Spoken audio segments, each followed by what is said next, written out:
We need to start now, so please, thanks. We are only six minutes late, so that's not too bad. Again, good afternoon. Welcome back to the conference, second part. So this is a panel on Islamophobia as racism, and I'm not the one who's speaking here. I'm not the chair. I'm just here to introduce the chair. That's Sobia Razzaq there. So Sobia is in Westminster Business School, but she's also the co-chair of Women of Westminster Network, and she has got all kinds of achievements and credits to her name. I'm not going to read that out because we don't have time, and if you have registered for the conference, unless you have sneaked in without registration, we'll ignore you. If you have registered, you'll have seen all the bio for Sobia.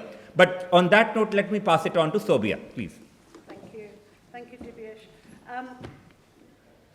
After having spent the whole morning with such amazing speakers, I hope that we can also keep your attention to what we're going to talk about.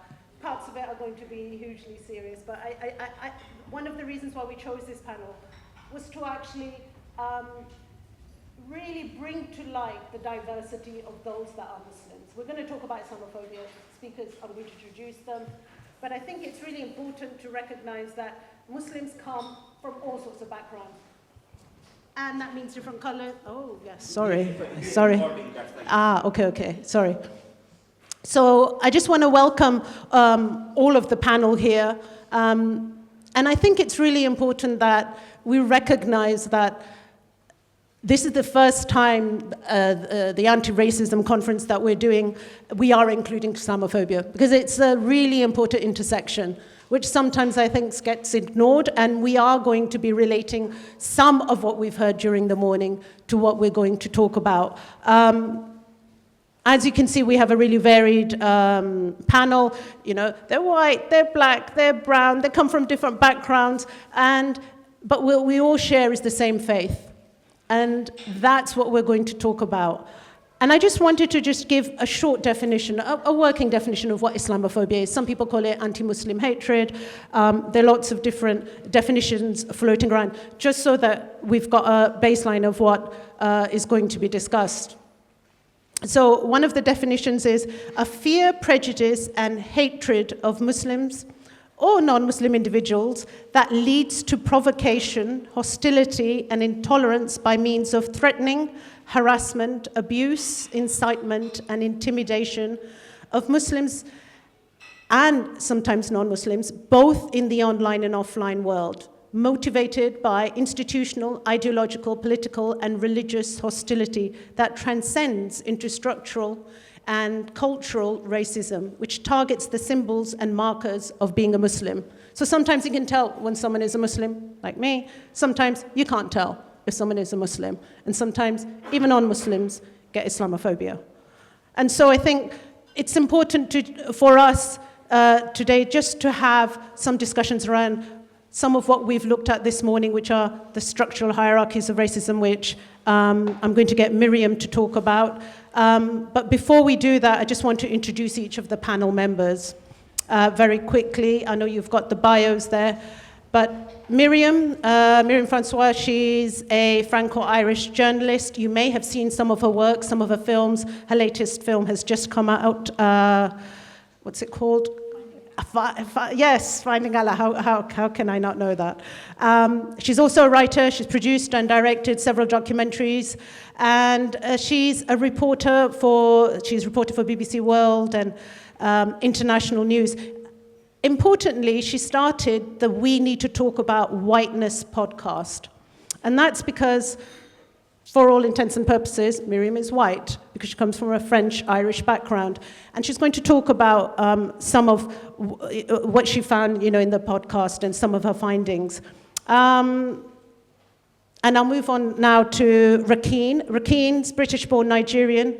He's got 30 years of experience. He's the head of religious studies. He's in a North London school. He's also the arts and cultural director at Rumi's Cave. And so those of you that haven't been to Rumi's Cave, it's a brilliant space, a creative space for both Muslims and non-Muslims. And it's in Harlesden, isn't it?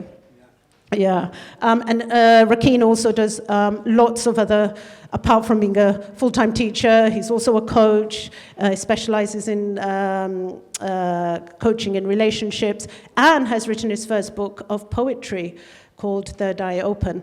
And then finally, we have Sanah. She's an award-winning poet, and I've just told her, please, can you just give us a few lines of poetry at some point? So I've thrown her at the deep end. She's also a psychologist and educator. And she's also published a lot of research on deconstructing whiteness in clinical psychology, and also how she's integrated that into her anti-racism work.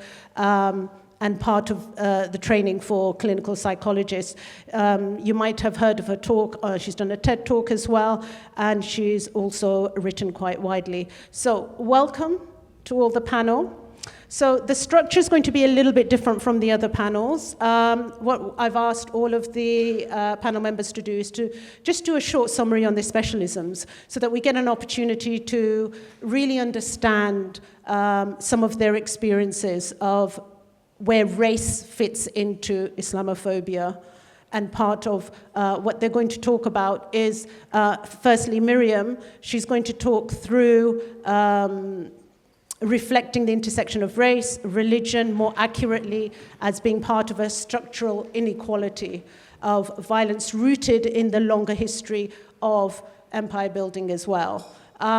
So conceptually, a focus on anti-Muslim racism is connected to history and forms of dominance, and that might be usually depictions that we see in the media of what we consider Muslims to look like and what that holds, and looking a little bit about the impact of colonization, multiculturalism, and some of the security issues that we've had. Right, off you go. Want to start with me?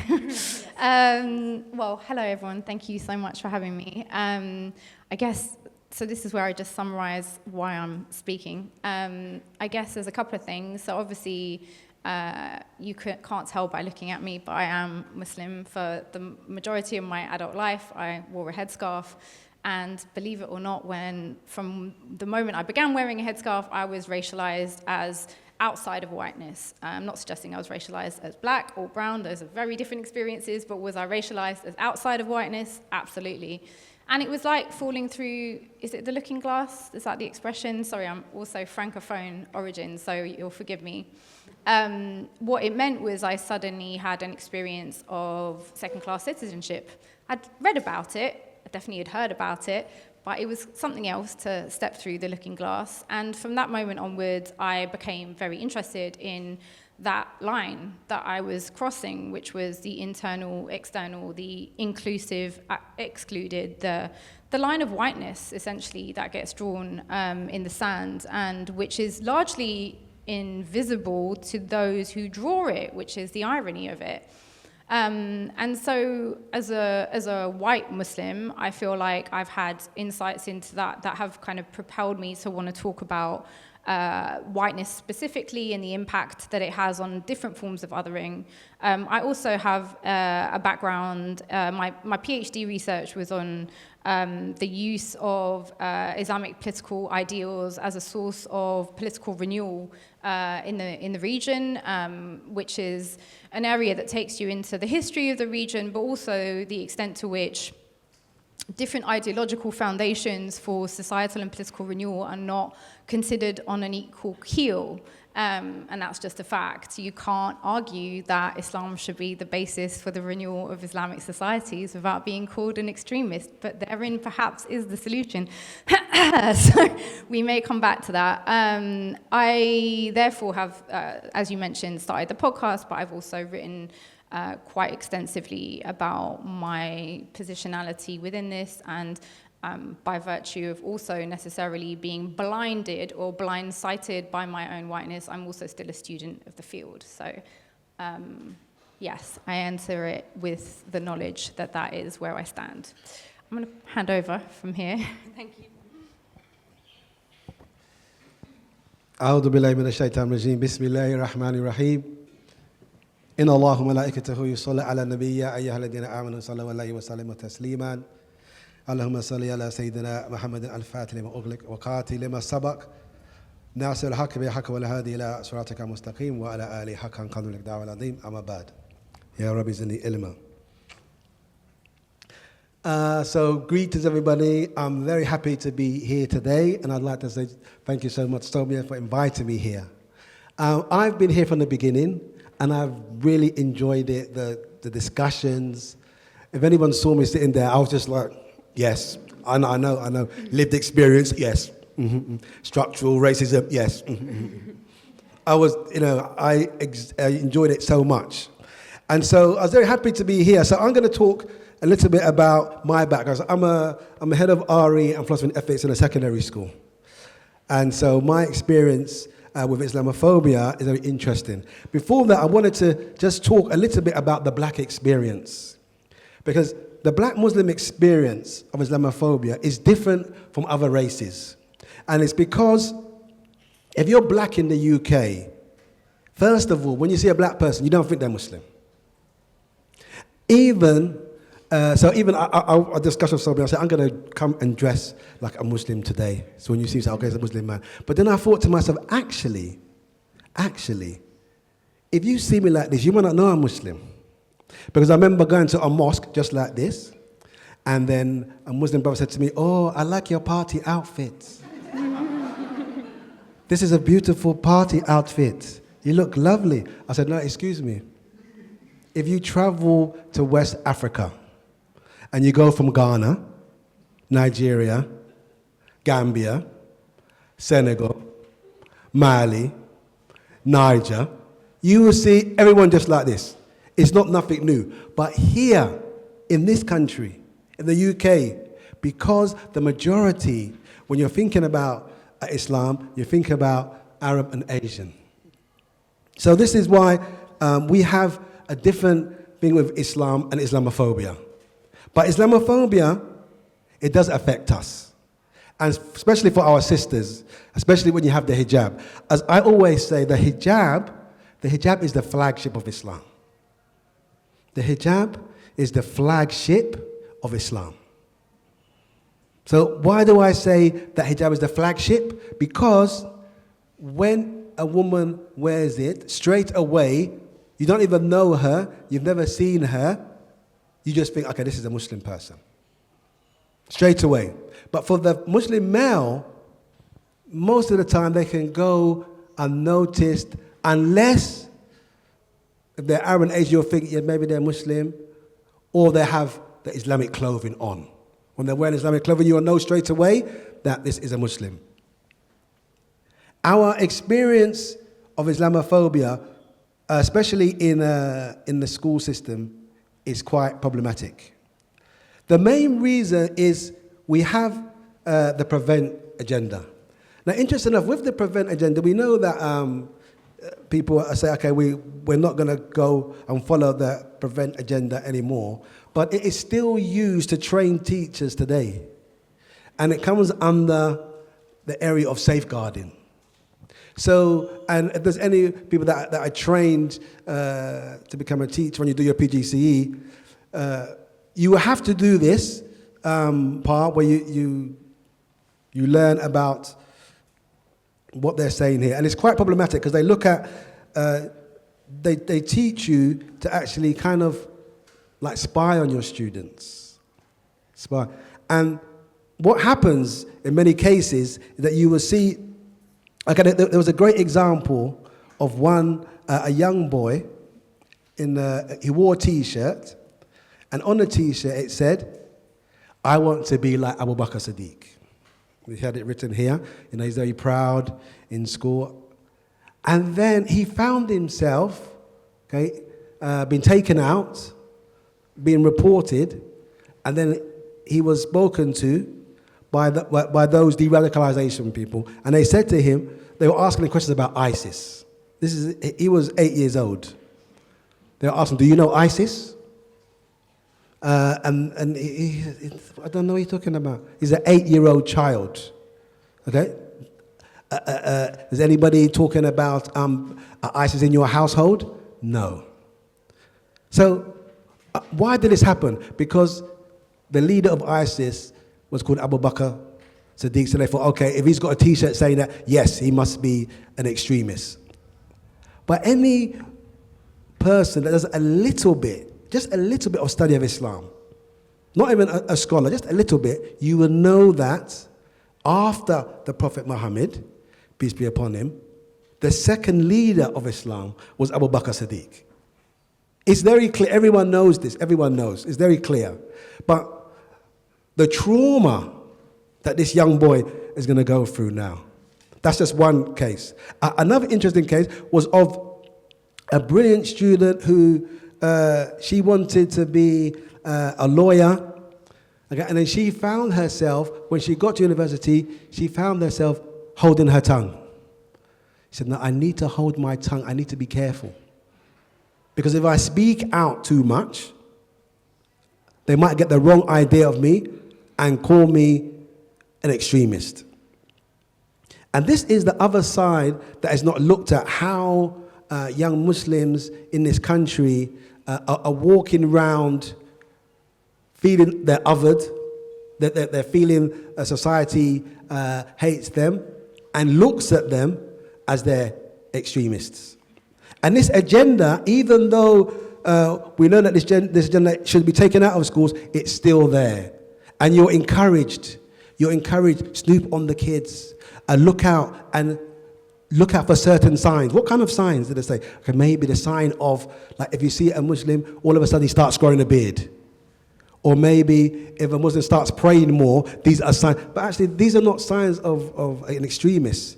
These are signs of somebody who's getting closer to their religion. And this is a concern. But I think I'll stop there for now. Just ask. Okay. I think that one works. Does that work? Hi. Yeah, it does. Okay. No, I think leading on from that, interestingly, obviously, Sanah works in the area of mental health. Mm-hmm. And I think it'd be interesting for everyone to get an insight into the impact that this has, the mental health of Muslims who experience Islamophobia. Sure. Hi, everyone. How are you doing? You okay? You still with us? Yeah. Yeah, so I think in regards to talking about mental health, it feels really important that we actually interrogate and come a bit closer to what our current model of mental health is. I think right now we have an incredibly individualized, medicalized, and depoliticized understanding of our mental health. And what I mean by that is that when we are experiencing any kind of suffering, emotional pain, distress, however that sits on a spectrum, we're told that that's an indicator of sickness or some kind of dysfunction, right? We have a whole discourse of medicalized language, of psychiatric diagnoses, that basically give us this message that if we're in pain, there is something wrong with us individually, right? And that the cause might be some kind of flawed biochemistry or maybe even an unhelpful thinking style, right?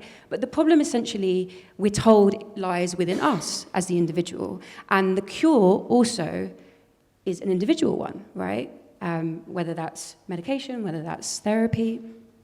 And I think what this model does is it really serves to obscure these systems that we're talking about, right? These deeply embedded systems of Islamophobia, of racism that are weathering us, that we are essentially, we are porous to our ecologies, right? We are breathing embodiments of the worlds that we live in. So of course we're in pain. Of course we're hurting. Of course we're in distress.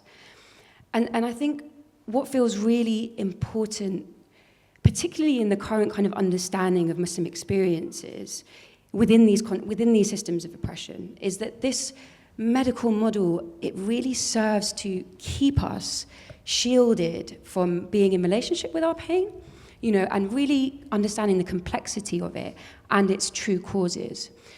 With this current kind of model, I think we are terrified to feel, essentially.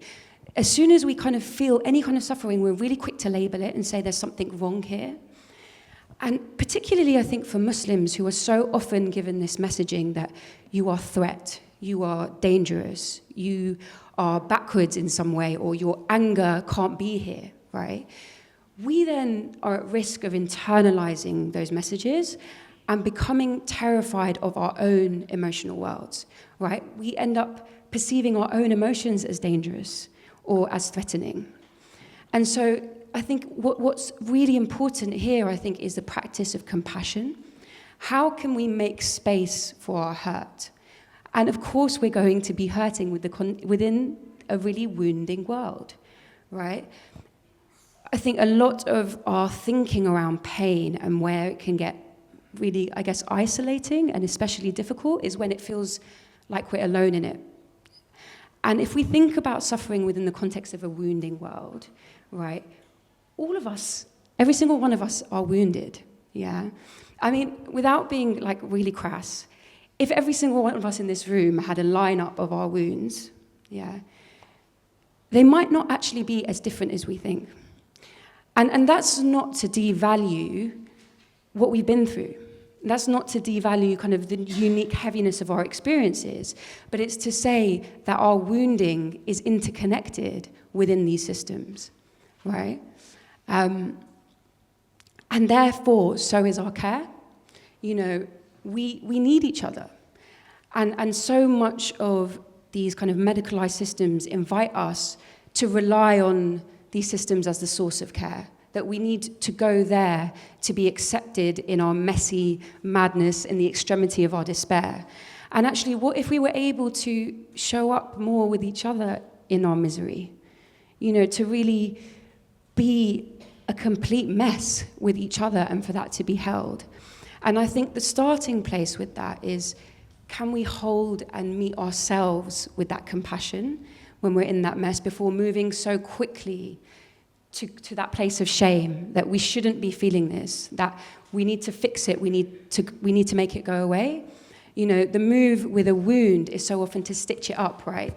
And actually, what might be possible if we stay there a little bit longer? What information does it have about these systems that are hurting us? Yeah, I'm mindful, I don't want to take up too much time. But no, that's fine. And maybe following on to that, Myriam, you can talk a little bit about the systems that hurt us. Thank you. Well, when I was listening to Sanah, I was reminded of an episode that we did with the very brilliant Ghislaine Kinwani, who is a psychologist, and was telling me the examples of the ways that whiteness shows up in the mental health sector, and this will probably resonate with some people, but the ways in which experiences that her black and brown clients were having with white psychologists were often ones in which their experience of racism was often minimized. So, for example, if they said, well, I feel like, there's hostility towards me within a workplace, it would be like, well, what is it with you that makes you feel that hostility is coming towards you? And it was never about the kind of wider system in which that hostility was being experienced. And I come back to that a lot, because I think that when I talk about these issues, I always, if I learn anything from my readings of James Baldwin and Bell Hooks, it's that we need to be looking at whiteness and thinking about whiteness as kind of the matrix of power, whether it's social, economical, political, psychological, which centers and normalizes Euro-patriarchal experiences, ideals, and history. And from that matrix of power, which essentially serves to buttress white supremacy, and I know a lot of people feel a lot of resistance to that term, but I do think it's an important term to continue to use. I think that white supremacy is at the heart of what we're talking about, and that from that Euro-patriarchal framework stem multiple forms of othering, and Islamophobia is one of those forms of othering. Now, racism, Islamophobia, transphobia, anti-Semitism, ultimately at the core of all of this is power. Without power, we're basically talking about prejudice, which is undesirable, it's grating, it's just plain rude, but it doesn't really affect our lives in very concrete ways beyond the unpleasantness of that encounter. What matters, obviously, is when prejudice meets power. That's when we have problems. Prejudice plus power is what gives people the ability to other others in different forms. So othering, for me, is a term that not only encompasses the many expressions of prejudice on the basis of group identities, but provides a sort of clarifying framework that reveals a set of common processes and conditions that propagate group-based inequality and marginality. And it coming back specifically to the question of Islamophobia, I'd like you to think of Islam and Muslims, or the so-called Islamic world, as the historical other to Europe, largely seen historically as pagans or Saracens or Turks throughout the centuries from when Islam first emerged. Christendom, which is how Europe largely saw itself, thought of itself in terms of ideological and territorial competition with the so-called Muslim East, which was governed by caliphates and which laid claim to some of the same lands and symbolic territories such as Al-Quds or Jerusalem that Europe, of course, thought of as religious centers too. Now, while this conflict is often presented as religious wars via the Crusades, for example, it's very apparent to me that religion was and often remains an ideological veneer for territorial expansion. Edward Said, whom many of you will be familiar with, provides for me the most comprehensive account of the ways in which the othering of the Middle East was constructed within art, within culture, within literature, even within science, to justify the domination in the term that he coined Orientalism. So it's that body of pseudo-knowledge that's constructed around the idea of the Orient to justify Europe's domination of those lands. That's what we're talking about, that there is an idea of the Orient that's constructed, and that body of ideas essentially serves a political and ideological function, which is to justify encroachment, domination, exploitation. If those people aren't really people, if they're subhuman because Christians are the only real people, then, you know, their genocide is completely understandable. If they're uncivilized barbarians, then we, Europeans, carriers of the civilizing mission, have the right, the authority, the legitimacy, the God-given legitimacy to enter those lands to, quote-unquote, civilize them. And so that's really what we're talking about as the process of using the otherization as a form of very concrete domination. So for here, notions of othering are entwined with race and religion. So for example, the term Turks was often used to refer to Muslims, more generally, regardless of what their actual ethnic background might have been, just as the nuance of kind of multiple Arab faiths, for those who aren't familiar with the Middle East, but there are obviously multiple religions, Druze and Christians and Jews, and all of that was erased so that the word Arab today has become almost synonymous with Muslim. And I regularly note the consternation, for example, of people who find out that Palestinian Christians are the largest group in Bethlehem, for example. Now, when the Ottoman Caliphate was finally dismantled by European powers at the turn of the beginning of the last century, not least through powers which invoked the stoking of minority and nationalist sentiments, Europe essentially used the notion of secularism to neuter the Islamic threat. And this is a theme that we continue to see as pervasive today. So Christendom reimagines itself as a civilized, secular East because Europe has gone through a process of quote-unquote enlightenment. So if, I'm simplifying massively, we could do a whole course on it, but obviously the experience of the Enlightenment says religion has been harmful to the creation of the modern state, and in fact is antithetical to it. So in true fashion for whiteness, whatever is true for Europe must be true for the world, or not, as the case may be. And so Enlightenment then becomes the model, the basis for saying the forms of the modern state which have emerged in Europe are now the universal model that we can spread and justify the spread of in other parts of the world, cue the invasion of Iraq, Afghanistan, and all kinds of other subversive projects that we could look into more or less recently across the Middle East and Africa. I would point a lot of you, if you haven't read Mahmoud Mamdani's work before, to his book, Good Muslim, Bad Muslim, which is a brilliant encapsulation of the ways in which the construction of the idea of Islam and Muslims has always been a construct, has always been tied to the political objectives of the constructor, whether, the West in the broadest term, and their political objectives tied to that in the region. I'm thinking particularly the exploitation and modern forms of imperialism. He says, for example, the history of the modern state can also be read as a history of race, bringing together the stories of two kinds of victims of European political modernity, the internal victims of state building and the external victims of imperial expansion. He also quotes Hannah Arendt, noted in her monumental study on the Holocaust, which stands apart for one reason, which is rather than talk about the uniqueness of the Holocaust, Arendt cited it in the imperial history of genocide. The history she sketched was that of European settlers killing off native populations.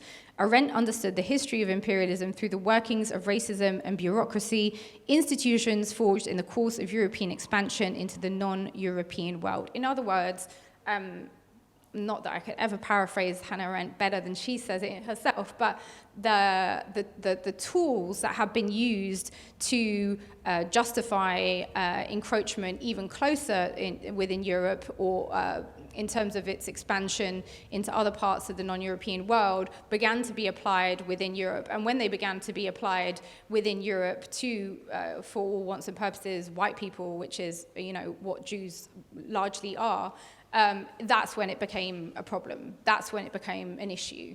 Prior to that, it was just considered acceptable because these were non-European people deemed to be lesser. And so this is all built into our contemporary understandings of Islams and Muslims. We talked about securitization and prevent. There's a reason that Muslims are perceived as, the historically dangerous minority and more contemporaneously dangerous minority. It's also the reason why Muslim anger is completely inaudible and ahistorical. Muslim anger cannot be contextualized. You're not allowed to talk about the reasons why Muslims who think of ourselves as one body, where if you have pain in one part of the body, that pain is felt by other parts of the body. So when as Muslims we see our fellow Muslims in other parts of the world experiencing, campaigns of brutality at the hands of Western powers, we're not allowed to sort of feel pain at that because there's obviously a moral justification for that.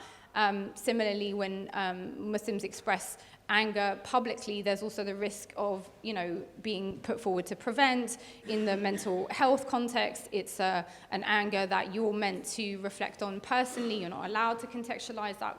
I'm going to stop, but yes. No, thank you. Let's bring it down to present day. Thank you for, putting that into context. And actually, there was a report quite recently, the Bloom report, that actually says that religion can have a very positive effect on communities. But we're not going to talk about that. I just want to give some figures about religious hate crime that was recorded by police that was specifically targeting Muslims. And the year ending March 2022, it showed a 42% increase, which is a really large increase. And the numbers are 3,499.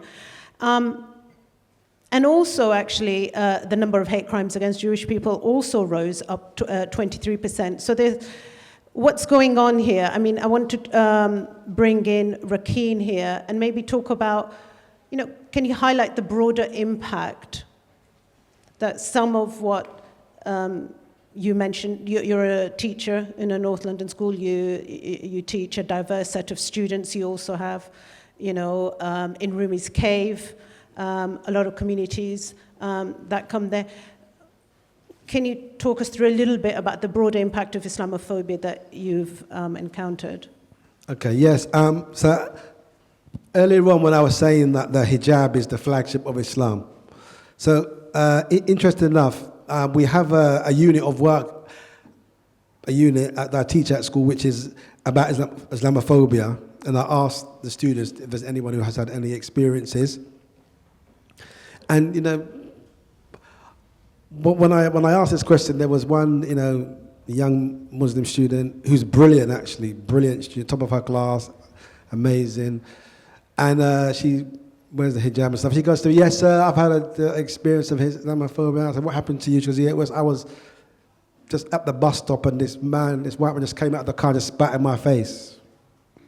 And it was like, I had to say to her, I'm really sorry about this. It's really shocking.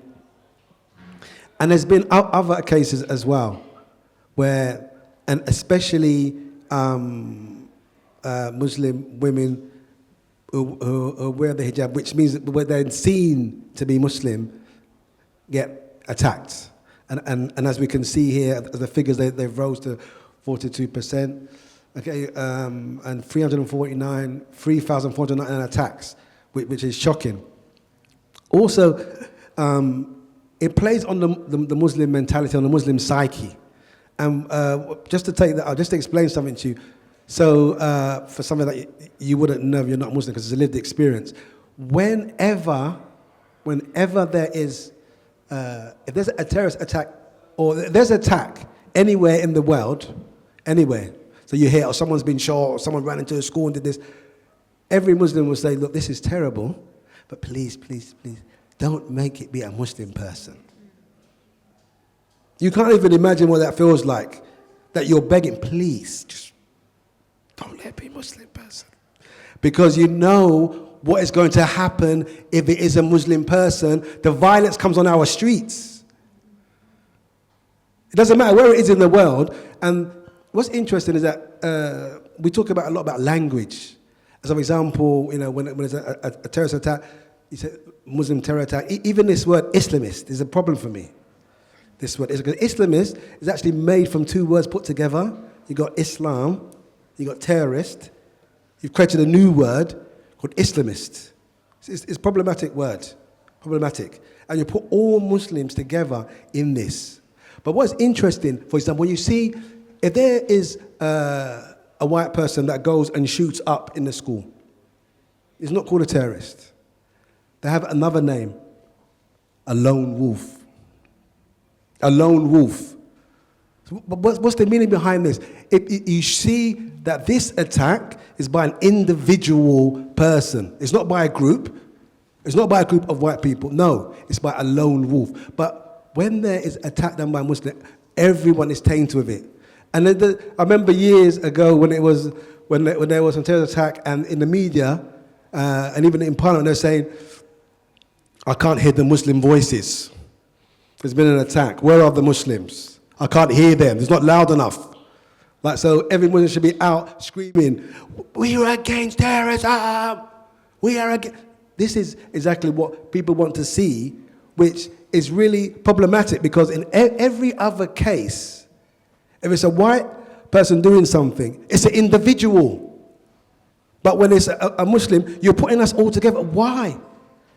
When we're completely different, we're so diverse. And this is a massive issue, and it does play on the psyche. Thank you, Rakin. Coming on to Sanah, with all these negative representations of Muslims, whether they're in the media, the lived reality, studying, working, how can Muslims better protect themselves from this internal, external harm?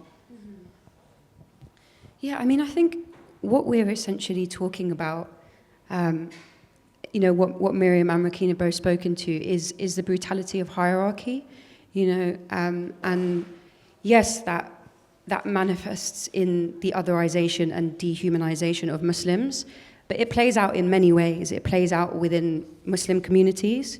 It plays out within our own communities through anti-blackness, through, for me as a queer person, I've often experienced, I found it difficult to kind of lean into being expressive with my Muslimness in Muslim spaces. And often the most kind of the sharpest edges of Islamophobia that I've received is ironically in queer spaces. And if we think about kind of the roots of both of those, of both Islamophobia and homophobia, it actually comes back to kind of fundamentalist kind of Christian colonial operations, right? But what I'm speaking to essentially is this piece that I was naming earlier around the interconnected nature of our woundedness, that actually, the dehumanization and brutality of hierarchy affects us all. And, the question that you asked is how can we care essentially for the ways that it plays out for Muslims internally and externally, right? And I think that... What does that healing look like? Yeah, sure. Well, I struggle sometimes with the language of healing. I want to just say two things about that, just because I think implied within that is the idea that there is a destination that we are healed. And for me, care is a practice. We are, like I said earlier, we're living on the sharp edges of a very wounding world. We are going to be constantly in the state of falling apart. And how can we kind of find flight in the falling, essentially, right? How can we be with the mess? And I think the practice of care looks different for different folks. I think what feels essential, there's two pieces. I think our move often in social justice spaces is to care for these systems, to care for whiteness, to kind of move. The imagining is that all of the harm lies out over there, right? But actually, these systems play out within us. We uphold these systems over ourselves and within our relationships. I think especially for Muslims, the question is, how do I uphold kind of carceral logics over myself or in relationship? How am I punishing myself or punishing the other? How am I perceiving myself as threat or my emotional worlds as threat? This is the place that we can begin to do the work. And that can happen right now. And I think that is the piece of care that feels essential. I think, the idea that any kind of care work or healing work can happen in isolation is extremely problematic. We need each other. We need to be held, to be witnessed in our suffering. And I think a lot of kind of the discourse and narrative around care is repeatedly kind of rooted in this kind of ruthless individualism, like self-care, go and have a bath or do whatever it is you need to have a yoga class. And that's not to suggest that sometimes that doesn't offer some tending to the wounding, but in its implicit messaging is saying that you can't be in pain. You need to do all of these things to make the pain go away, and then I can love you, then I can see you, then I can show up, in this relationship. And the questions that I'm more interested in asking, or I think that we as Muslims, as all people, I think can be asking is, how can we show up in the fullness of our humanity? And that is what these systems of hierarchy and the brutality of hierarchy suggests, is that we can't. That there's only some parts of you that can be here. And I think the work of care is, how can we lean into care with each other in the fullness of who we are, Can I just say one other piece on this as well? I think, systems of whiteness, they really invite us to engage at a very intellectual level. Even here now, it all gets very intellectual. We're all having these kind of debates, and we lose connection with our bodies, what we're really feeling, And there is a repeated devaluing of the wisdom of the body, and emotions are birthed in the body. And so an essential practice of care for me and in my relationships has been coming back into the body to really, where am I really feeling this heartbreak? Is it a narrowing in my throat? How can I tolerate the discomfort? That so much of this work involves actually the challenging of these systems is uncomfortable. And we need to be able to bear that discomfort, because so much violence actually comes out of the inability to tolerate that discomfort. And I believe that that's rooted in a disembodiment. Can we come back to really cultivating a relationship of our bodies as a source of wisdom and love? Thank you, Sanah.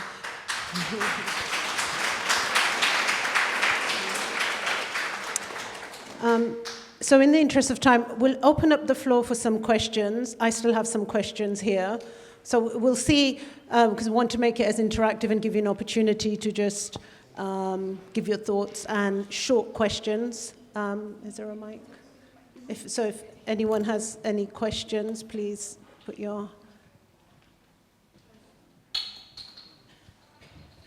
Hello, I'm Dhaneshwar Bhoi from University of Edinburgh. Very nice discussion in this panel, so all like thought-provoking and very insightful discussions. So my question is that taking to your data and discussions in recent times, there is a lot of crimes against the Muslims in form of power, if you can talk power, or administrative crimes, which is intentional and perpetuated. So what can be done to get rid of these problems? What can be done a mental level of work, how to change the mental setting of the society, as well as those who are in the power or administration and their supremacy, white supremacy, and how we can sensitize the society to challenge these type of problems. I hope you. Yeah, we'll take maybe 2, 3 questions. There's one at the back and there's one here. Wait, he had his hand first. Sorry. Hello, hi. Well, I think that was amazing, Sanah, because literally took the word out of my mouth. That was incredible. Because I've been thinking about that quite a lot. The disconnection of our mind to our body, and if that is one of the roots of why we experience this mental health, right? So basically my question to you was, how much is connected, how much mental health is connected to capitalism, to enlightenment that was brought earlier, right? Reason why I'm saying that, because I remember having an auntie, well, if I say an auntie, we're not from the same family, but Africans, we all call each other auntie and uncles and cousin. And when she's not feeling right, she will tell me, oh, I need to go home, I need to go home. You see, she will not name the mental health, right? And I was like, going home for what? I just need to come back refreshed, like, it was a turn of saying it. And I think she was running to the community. She knew that mental health she needed to ground it into a community, because as you said here, when you're not feeling well and speak to friends, oh, go and take a bath. That's an individual, that's an individual thing you're going through, you and yourself in the bath trying to feel good, right? And when I look at capitalism, it's very much linked to the individual doing things for yourself and doing that. So I just want to see the connection, if you have anything to say about that, like how much is connected to capitalism actually, and everything else you talked about earlier. Okay, shall we just take those 2 questions first? Does somebody want to talk a little bit about power, really, and how we challenge that?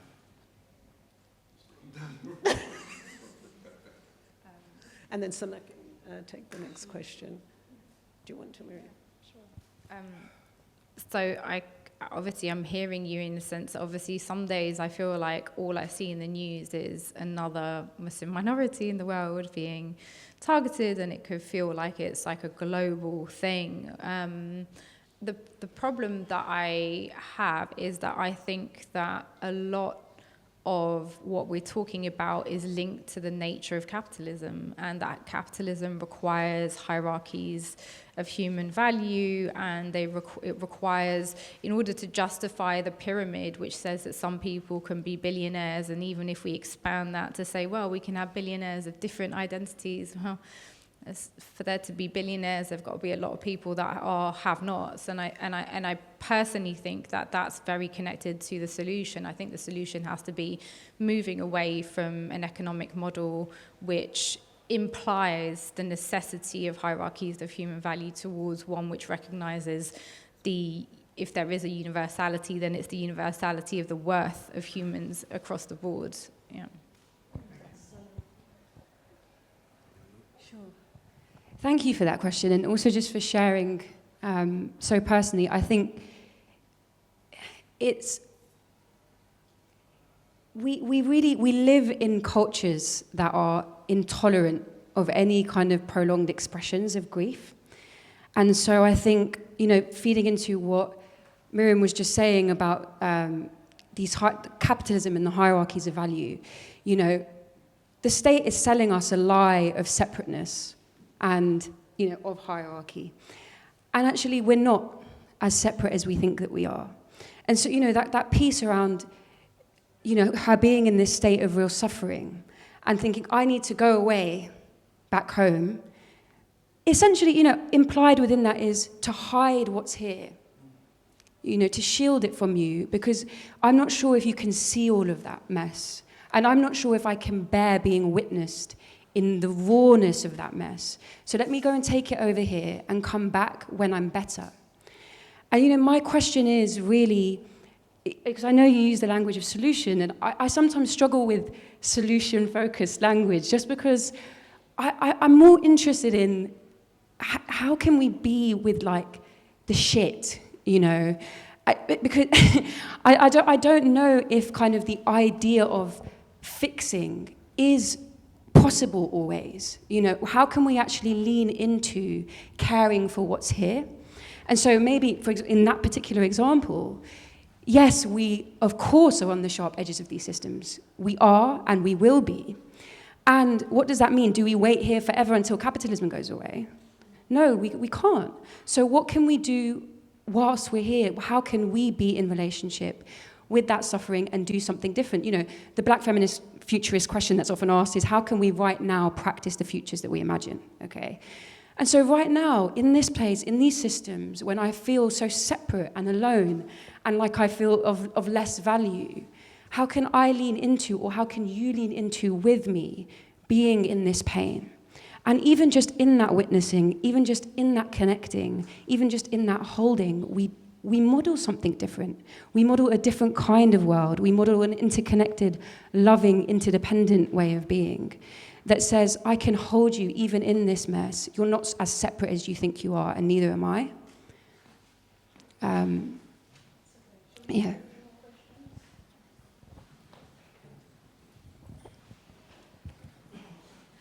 Okay, my name is Adila Khan. I'm from Pakistan. I'm a journalist there, and I'm working with the Arwa News in Pakistan. So my question is, if any of the panelists can answer, what do you think is more dangerous, Islamophobia or racism here? And what affects you more, like Fetuga talked about his experiences, and Sanah talked about her experience.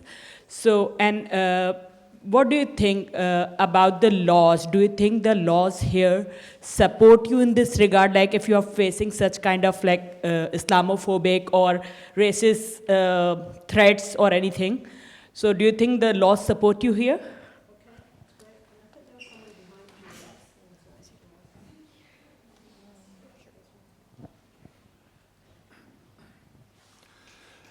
Thank you. My name is Ahsan. I'm at Bloomsbury Institute. I'm particularly interested in the economic manifestations of Islamophobia, really in three levels. I mean, yes, more broadly, but also particularly as they relate to individuals, organizations, and locations, but also as they may be reflected in biased assumptions and stereotypes applied to Muslims. So it could be, for example, in their access to capital, employment, or whatever. So I think there is, as someone that teaches business education, I'm really concerned that there is an absence of talking about Islam in a positive way, yeah?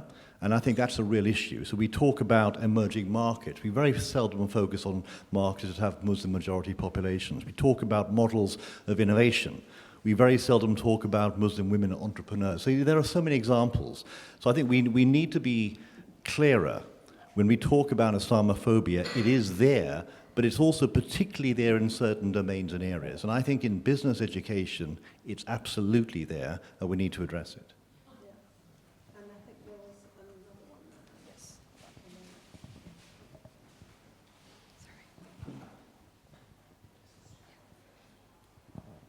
So this is just my name is Bahauddin.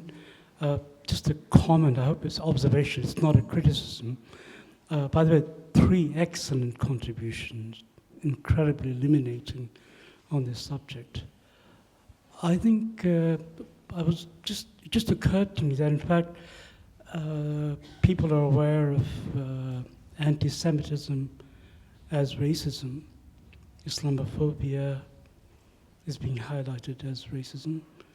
But also there is something called Hinduphobia, and I hope organizers are aware that there is a creeping phenomenon called Hinduphobia, because Hindu people also suffer racism, although Hindus are primarily, I think almost 70% of Hindus in Britain are actually of Gujarati origin, believe it or not.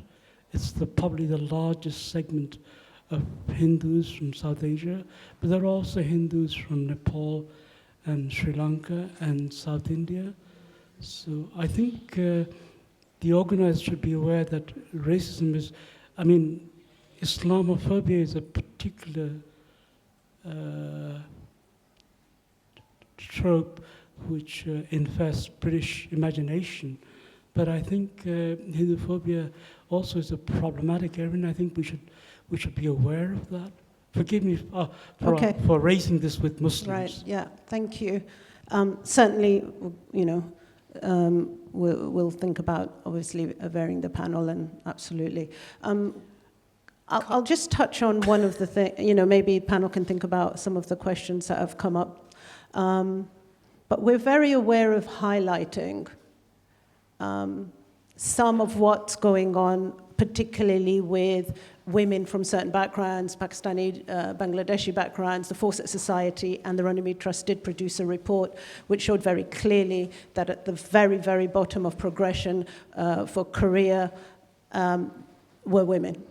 And that was to do with, there are a number of areas which were targeted, and one of them was the way they dress and the prejudice against that. But I think what we want to be able to do is to, and a number of the questions are, how do we widen the scope, and also de-aggregate what we're talking about?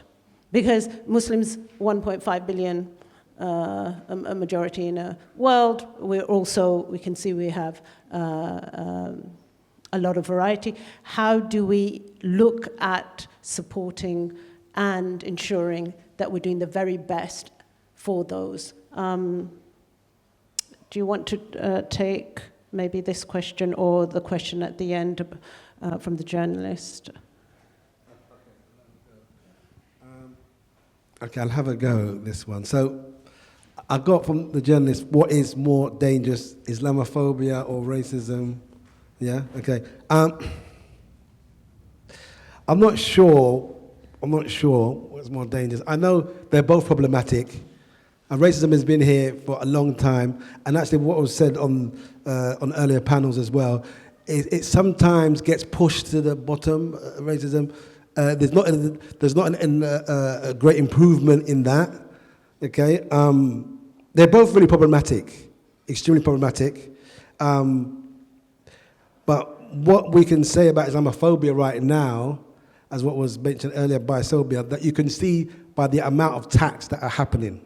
There's so many attacks that happen where Muslims are being, physically attacked.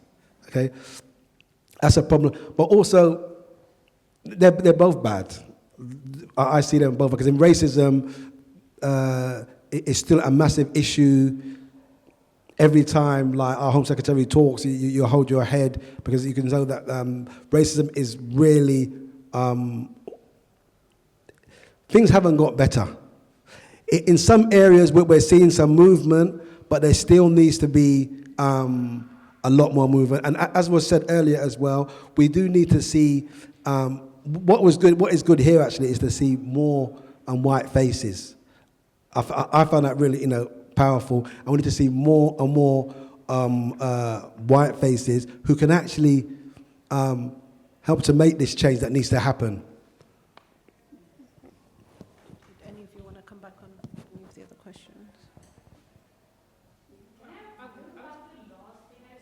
Oh yeah, I mean, I think we did touch in the other panel as well on, say, the Equality Act 2010. It's not fit for purpose. It's not. We need another model. We need an intersectional model. When you're being attacked, for your gender, for your race, for your religion, and it all intersects and where you may be from. And if we look at the figures for race and religion, they're very low. Those cases that actually finally make it through, if we're looking at the real figures, because I have looked at this in quite some detail. And the social model has been, proposed many times. The law hasn't changed, but it has to change. The law is not fit for purpose for dealing with those types of discriminations, for sure. I think I just wanted, there was one question when you were about about white experiencing whiteness. I read something that you wrote. Experiencing just some of the systemic discrimination from myself was sobering. It also got me thinking about why I wasn't able to hear my friends when they did raise some of these issues. So this is just coming back on some of what's being talked about, like, what do people really say when the brown people leave the room, the black people leave the room?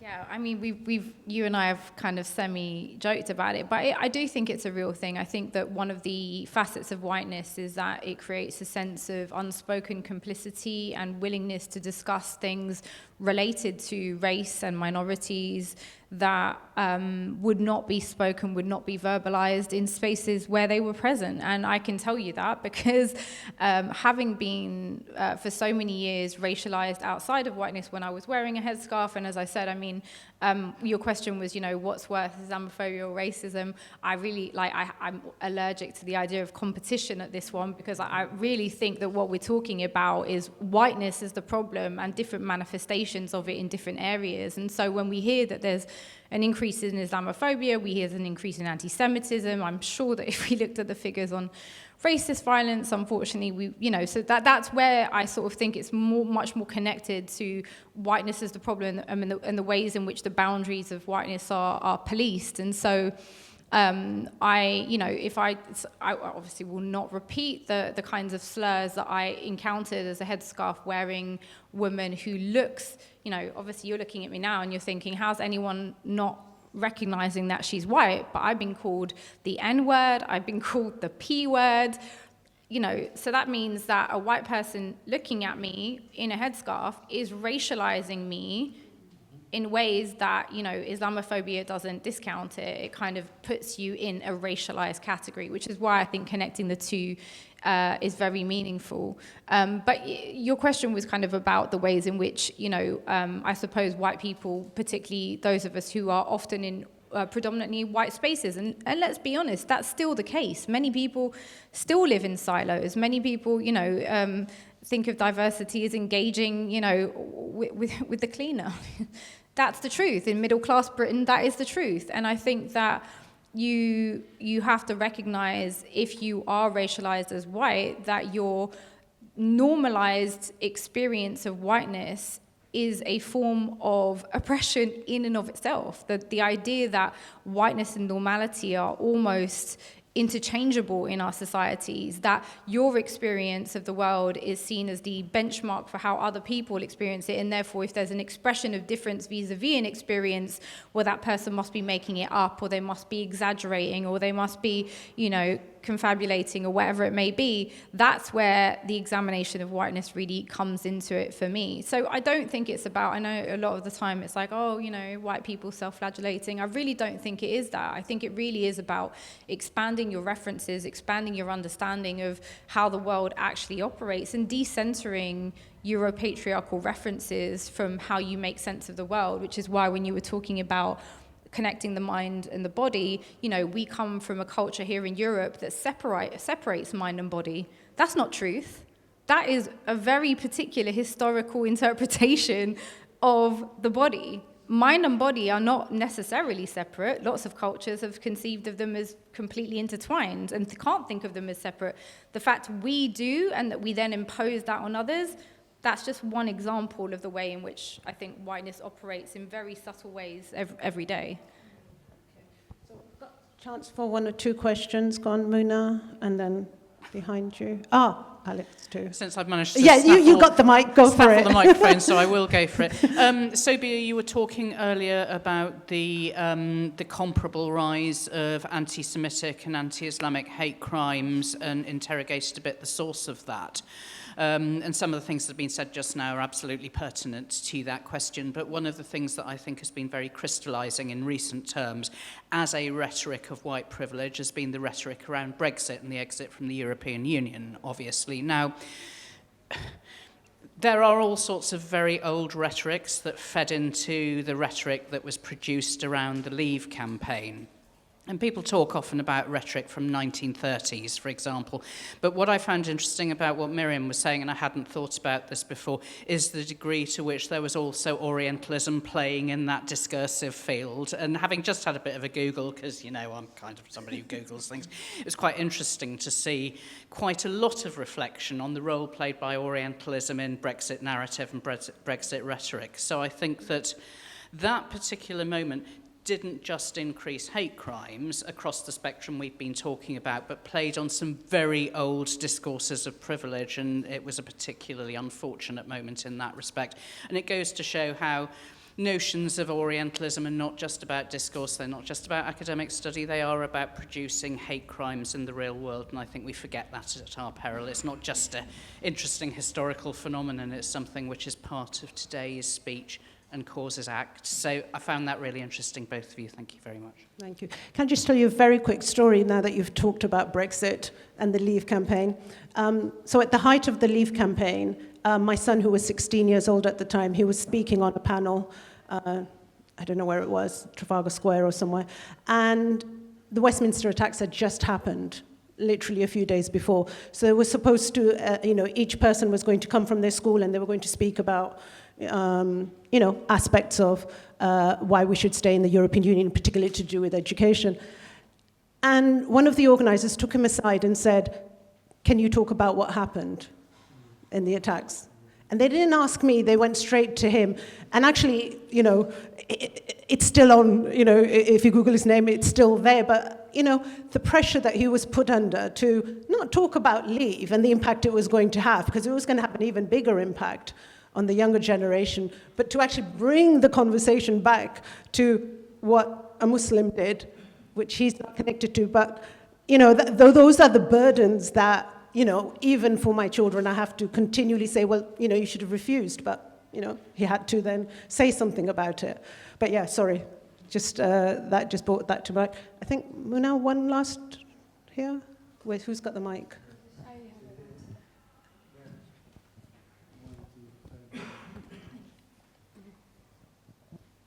Thank you. First of all, thank you to all the panelists. It's been amazing listening to you. My question is of two halves, and both of them relate around language. So, first of all, as a black Muslim woman, there are very few spaces, particularly within higher education, where I can speak to the black Muslim female experience. It's usually the expectation that you have to pick an identity, depending on the space that you're in, so you don't speak to your fullness. And Sanah, what I really loved about what you were saying about understanding the interconnectedness of our experiences is that we don't have an interconnected language to be able to bring in the nuances of those experiences. And so we have questions like our colleague in the back who said, which is worse, racism or Islamophobia, whereas you're somebody like me who goes into a room and you experience racism, sexism and Islamophobia concurrently at the same time. It's not one or the other, but there isn't the room to be able to talk about that because there isn't the language to be able to bring those experiences as one unified, interconnected experience.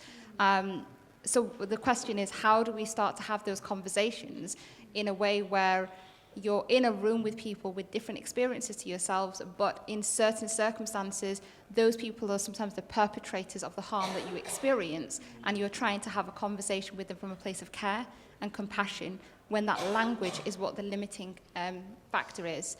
The second part of that is around what you said around mental health. And as a counsellor as well, I understand that we are in the West working on a model that separates the mind and the body. And for many cultures, it's not just the mind and the body that's connected, it's the mind, the body, and the environment. And so you have many communities who, for the sake of their well-being, will say comments like a colleague at the back who said, I need to go away from here, or I need to go back to my home country, or I need to go into nature, or I need to go into a different space, because it's the physical environment that gives them that sense of, I can be with myself now, I can connect with myself. How do we bring that into spaces like structures within the university for students who can perhaps name the physical experiences that they're having in their body, but they don't know what the association is with their mind and the environment, and give them the language to be able to name that? There's a lot in that. No, it's really, really thoughtful, really important points that you're bringing, so thank you. I think the first thing I want to say is I was rereading Maggie Nelson's The Argonauts. Has anyone read that book? No? It's brilliant. It's a really brilliant book on gender, but she describes language as, she says language, you can't fault a net for having holes. And so I guess why I say that is language will always fail us to some extent.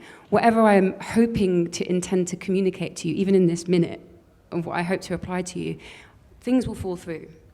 But I can only hope to get kind of in close proximity to what I hope to share. And I think that when it comes to, I guess, these experiences that we're essentially talking about, which are about our hurt, about how painful it is to be in these bodies that are on the sharp edges of all different kinds of violences all at once. How can we possibly communicate how painful that is? How can we possibly share with each other what that really feels to embody? And I think part of this piece is how can we kind of bear the gulfs between us as well? How can we come together whilst also accepting that there are some limits to language, there are some limits to empathy, and also lean in? And for me, I think, you know, the second part of your question was like, how can we do this in these kind of institutional spaces where there's so much harm happening, essentially, right? It goes back to how do we take back, which is kind of what I was saying to you earlier, how do we take back our own agency over our care? And one thing that's been really helpful, you know, for me in my work and also just in my own personal practice is ritual. I'm really interested in exploring embodied ritual. And sometimes that doesn't necessarily rely on language. How can we come together in circles to be in our bodies, to really sit with grief, maybe even to sit with collective prayer? You know, the power of prayer in just naming our longing, you know, to name how much pain there is and how much we long for that ease. To do that collectively in an embodied practice can be really quite powerful and very, very moving. I've just come back off of a retreat, which we were doing that, and it was incredibly heart-opening. And so the idea is that how can we possibly imagine doing that in a space like this? Well, we can, if we decide to, if we make those spaces. But, you know, I hope that I'm speaking to, without kind of, what I want to say is that we will always kind of fall short a little bit in the things that we're trying to reach for. And how can we be okay with that whilst also imagining other possibilities? And I think that's the hard kind of complex place to sit in and to really embody. I don't know if anyone else wants to say anything else towards that. Yeah, no, just one thing. On when you was talking about being a black Muslim female in spaces, I think we really need to get into that mode of listening and having the idea of people that have lived experience and just get into listening to others, you know, because it's in some spaces, even being a black Muslim male, in some spaces we face some challenges, but what is good is actually people being able to listen to each other, yeah. And also earlier on, I think when the professor, when he was talking earlier on, what I got from that actually is what is the idea of spreading love, community, and supporting each other. And this is where, because like the higher you go up, there's less of that, it's more individuality. And getting back to supporting each other and being there for each other. And this is actually getting back to being human. This is what I'm finding is getting missing in society today. And we need to get back to that, helping, supporting each other.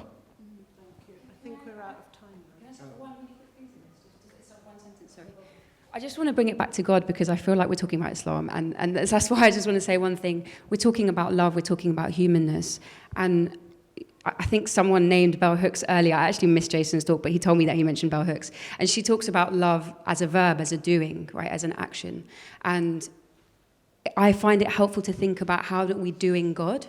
What is it to think about God as a verb? If we think about kind of Ar-Rahman and Ar-Rahim as the most merciful, most compassionate, that is in repetitions with the Quran, how are we being merciful and extending compassion to each other and with what is here?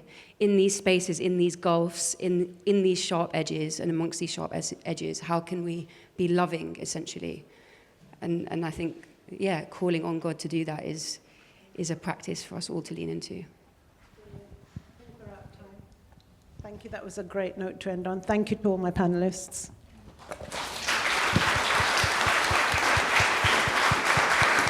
Thank you to Sobia. Again, thanks to all the panelists and to Sobia. Now, we don't have a tea break, we have comfort break. Whatever you need to do for comfort, if you need to go downstairs for a toilet or whatever, go out for fresh air, we gather back in 7 minutes' time, please. And we will have tea break after that. So. I knew we had a comfort break, so I kind of extended it. Thanks so much. Absolutely. Absolutely. So, all of your insights.